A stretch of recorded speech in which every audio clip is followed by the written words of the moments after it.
Hello, Namaste and Kimcho. Hope you all are doing well.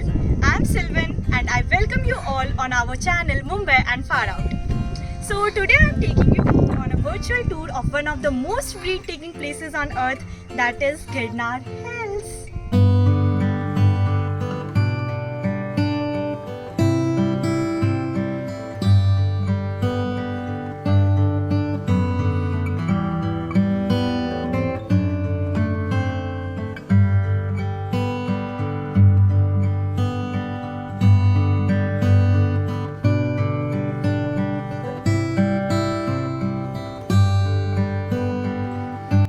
मैं Junagadh bus stand से गिरनार बस camp के लिए निकली।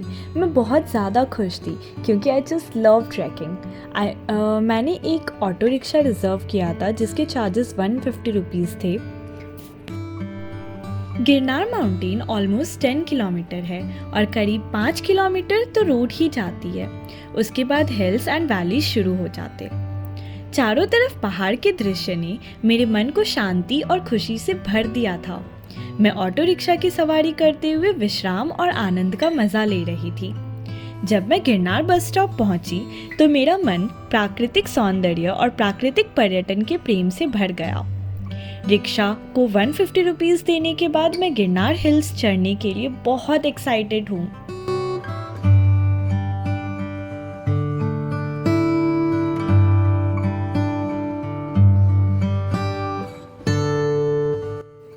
हिल्स पे जाने के लिए एक नई फैसिलिटी भी लाई गई है जिसे रोपवे फैसिलिटी कहा जाता है। These ropeways helps in traveling to upper parts of the mountains and this is an attractive journey जो कि टूरिस्ट को एक चांस प्रोवाइड करती है to enjoy the natural beauty of Girnar. Girnar पर्वत जो गुजरात राज्य के जूनागढ़ जिले में स्थित है, एक प्रमुख पर्यटन स्थल है जहां भक्ति वाले लोगों और पर्यटकों की भीड़ बराबर मात्रा में पाई जाती है। इस पर्वत की ऊंचाई लगभग 1031 मीटर है और इसकी प्राकृतिक सुंदरता व धार्मिक महत्व के कारण यहां प्रतिवर्ष लाखों लोग आते हैं। यह रोपवे फैसिलिटी लंबी और ऊंची रोपवे कैप पर आधारित है जो पर्वत के ढलानों के साथ साथ ढलाने के अनुभव कराती है। इसे हिल के लोअर पार्ट से शुरू किया जाता है और अपर स्टेशन तक जाते हैं।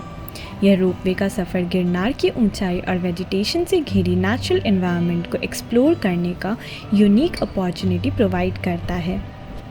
इस रोपवे फैसिलिटी का उद्घाटन गुजरात गवर्नमेंट द्वारा किया गया है और यह टूरिज़्म इंडस्ट्री के विकास को बढ़ावा देने का एक इम्पॉर्टेंट स्टेप है। इससे गिरनार की टूरिज़्म एक्सेसिबिलिटी बढ़ गई और विजिटर्स इस नेचुरल डेस्टिनेशन को और भी ज़्यादा टाइम तक एंजॉय कर पाए। वन वे ट्रिप का टोटल कॉस्ट ₹400 था। पर्वत श्रेणी में स्थित ग्राउंड स्टेशन पर रोपवे कैब के लिए हर तरह की फैसिलिटीज़ प्रोवाइड की गई है। रोपवे के ग्राउंड स्टेशन को एयरपोर्ट के जैसे डिज़ाइन किया गया है। यहाँ टूरिस्ट के लिए हाई क्वालिटी के फैसिलिटीज़ भी अवेलेबल हैं जो उनके ट्रैवल एक्सपीरियंस को खुशनुमा बनाती है। ग्राउंड स्टेशन पर विजिटर्स के लिए एक स्पेशियस पार्किंग फैसिलिटी भी है और इसके साथ ही सुरक्षा के लिए एक कंट्रोल एंड सिक्योरिटी टीम हमेशा अवेलेबल होती है। इसके अलावा खाने के लिए भी बहुत सारे ऑप्शंस अवेलेबल हैं।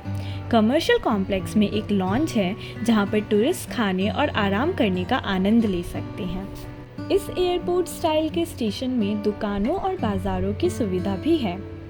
टूरिस्ट यहाँ पे लोकल आर्ट्स एंड क्राफ्ट्स का मज़ा ले सकते हैं। हम ग्राउंड स्टेशन पर पहुँचे और उत्साह से रोपवे कैब में बैठ गए। मैंने अपनी माँ से कहा, माँ ये तो हमारे लिए एक अद्भुत यात्रा होने वाली है। जब हम वायर कैब में सवार हुए तो मैंने अचानक वायर कैब के कार्य क्षेत्र में बदलाव को ध्यान से देखा। रोपवे चलने लगा और हम ऊपर और बढ़ने लगे। धीरे धीरे हम ऊंचाइयों के करीब आ रहे थे और यह सब मेरे मन में संदेह पैदा कर रहा था।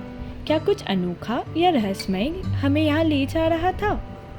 तो हाय, अब हम लोग आ चुके हैं रोपवे के अंदर और अभी बस ये 7.5 मिनट्स ऑलमोस्ट लेता है अंबाजी टेम्पल तक लाइक पहुंचने में। सो या एंजॉय।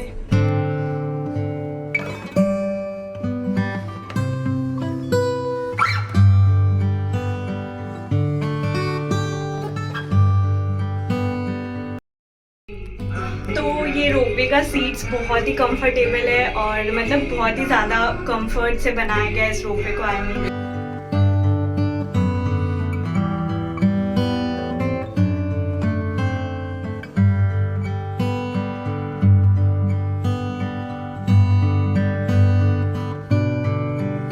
जैसे जैसे रोपवे ऊंचाई पर जा रहा था, वहाँ के घने जंगल और रहस्यमयी दृश्य मुझे अच्छे लगने लगे। यात्रा की शुरुआत होते ही मेरी आंखें चमक उठी और एक अजीब सी उत्कंठा मेरे अंदर उभर आई। ऑफ कोर्स रोपवे से नीचे देखने पर बहुत डर भी लग रहा था, क्योंकि चारों तरफ सिर्फ वैलीज एंड माउंटेन्स ही थे। धीरे धीरे रोपवे की स्पीड स्लो हो गई और हम ऊंचाई पर पहुंच गए। वहाँ से मैंने अपने वीडियो कैमरे को निकाला और एक्साइटिंग व्यूज़ को शूट किया। वहाँ के बदलते एटमॉस्फेयर और घने जंगल ने मेरे मन को बहुत शांति दी। And as I am a person who loves nature, I really enjoyed that peace. Also, the roar of flying birds lifted the curtains of unique adventure from my eyes. Time बहुत तेज़ी से बीत रहा था और पर्वत के ऊपरी शिखर पर स्थित अम्बे माँ के मंदिर में दर्शन करने का मौका प्राप्त कर मैंने भगवान को धन्यवाद दिया, जैसा कि मैंने वास्तविकता के साथ ये रोमांचक अनुभव किया था।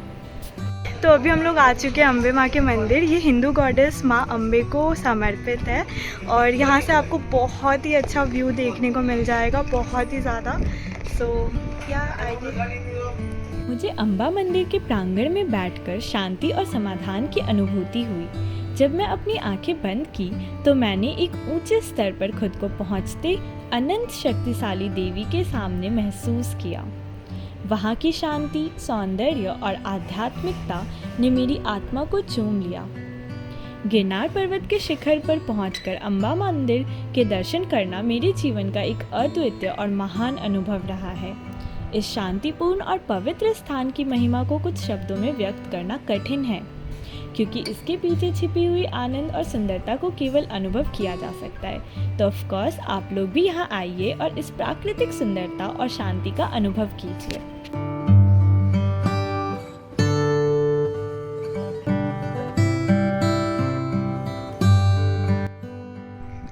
So let's discover this majestic destination and uncover its hidden treasures. तो चले। जैसे कि हम लोग आए तो रोपवे से थे, बट अभी हम लोगों को पैदल ही उतरना पड़ रहा है क्योंकि हम लोग बहुत लेट हो चुके हैं एंड रोपवे ओनली 5:30 तक ही ओपन रहता है। तो मज़ा तो बहुत आ रहा है, लेकिन होटल रूम में जाकर पता चलेगा कि कितना मज़ा आ रहा है, क्योंकि बहुत पैर दर्द होने वाले हैं। But of course it's quite fun और बहुत ज़्यादा अच्छा फील हो रहा है। गिरनार पर्वत की चोटी से नीचे आते समय मेरे मन में उमंग और उत्साह दोनों ही थे। रोपवे का टाइम 5:30 तक था, इसलिए मुझे नीचे पैदल ही आना पड़ा। पर ये एक्सपीरियंस तो पूरे ट्रिप का बेस्ट था। मुझे प्रकृति के साथ समय बिताना बहुत पसंद है और नीचे उतरते टाइम आपको बहुत सारे एक्सपीरियंसेस भी मिलेंगे। हर कदम पर मुझे प्रकृति की छोटी बड़ी खुशियों का अनुभव हो रहा था। चारों तरफ हरियाली, पक्षियों की चहचहाहट और हवा की मिठास ने मेरी यात्रा को और भी रंगीन बना दिया। दिस इज़ रियली फन यार, बहुत ज़्यादा, मतलब बहुत मज़ा आ रहा है। आई मीन हाँ, बहुत थोड़े कम लोग हैं अभी, क्योंकि हम लोगों को उतरते उतरते थोड़ा लेट हो गया था। अब यहाँ पर हम लोग थक चुके हैं, इसलिए अभी हम लोग बैठ गए हैं। सुना हम लोग 2500 स्टेयर्स उतर चुके हैं। अभी और 2500 शायद उतरना है। रास्ते में मैंने फ्लोरा और नेचुरल ब्यूटी की रिच डाइवर्सिटी को बहुत एंजॉय किया। पूरे रास्ते बंदर और अन्य जानवरों की गतिविधियां देखने का अवसर मिला। मैं बहुत चार्मिंग फील कर रही थी और मैंने बहुत मज़े किए। बाय द वे, क्या आप लोग जानते हो माउंट गिरनार जो है वो हिमालय से भी ज़्यादा पुराना माना जाता है और यहाँ पर 5 मुख्य चोटियाँ हैं और बहुत सारे पुराने ancient temples and religious places and monasteries हैं। उनमें से मेन तो Ambaji temple and Jain temple है एंड ये एक होली एंड सैक्रेड प्लेस है। रिलीजियस प्लेसेस है फॉर हिंदू गिरनार हिल्स गुजरात के जूनागढ़ शहर में लोकेटेड है and this hill holds historical, religious as well as nature significance. तो अगर आप उनमें से हो जिसे हिस्ट्री के बारे में जानना या फिर धार्मिक स्थलों पे जाना या फिर इवन ट्रैकिंग या हाइकिंग बहुत ज़्यादा पसंद है, then this place is must visit place for you. जब मैं जूनागढ़ के पास आई तो मेरे मन को शांति और खुशियों का अनुभव हुआ। मेरे मन में बहुत ज़्यादा हैप्पीनेस थी क्योंकि मैंने यह फील किया था कि धार्मिक यात्रा हमें भावनात्मक और आध्यात्मिक उन्नति की ओर ले जाती है। गिरनार पर्वत से जूनागढ़ लौटते समय मैंने वास्तविकता और प्रकृति का सामर्थ्य अनुभव किया। इस अनोखे अनुभव ने मेरी आत्मा को संतुष्ट, प्रसन्न और पुनर्जीवित किया। गिरनार पर्वत की यात्रा ने मुझे सेल्फ रियलाइजेशन और नेचर के टुवर्ड्स समर्पण का अनुभव कराया। यह बहुत ही अच्छा और कभी ना भूलने वाला एक्सपीरियंस था जो मेरे मन और आत्मा के साथ साथ मेरी यात्रा को व्याप्त कर गया। So friends, a trip to Mount Girnar is indeed a great experience. This experience will hold a unique place in my life which I will always remember. Mount Girnar यात्रा आपको पीस, आइडियल और प्रॉस्पेरिटी का एहसास दिलाएगा and you will find spirituality, natural beauty and new friendships in this journey. हमें आशा है कि आपको यह वीडियो पसंद आएगी। अगर आप हमारे चैनल को पसंद करते हैं तो सब्सक्राइब करें और वीडियो को लाइक करें। मिलते हैं आपसे नेक्स्ट वीडियो में, तब तक के लिए बाय।